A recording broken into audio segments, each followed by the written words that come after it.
Ara sí que estem venuts a mans de les grans plataformes de falses notícies, de bulos i d'enganyifes, després que el president septagenari d'una de les grans potències del món s'enfartara de signar decrets i ordres desmuntant l'estat bastit pels demòcrates estatunidencs durant els darrers 4 anys.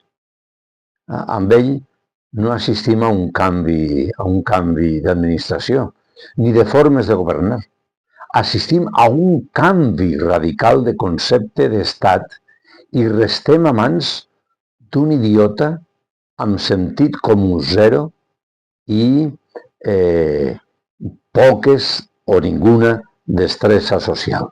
Bueno, això no ho dic jo, Això ho va dir sa mare fa alguns anys i avui recullen les hemeroteques. El pitjor de tot és que la camarilla que l'acompanya és tanto més perillosa que ell. Deslliureu-nos, Senyor, d'aquestos mals.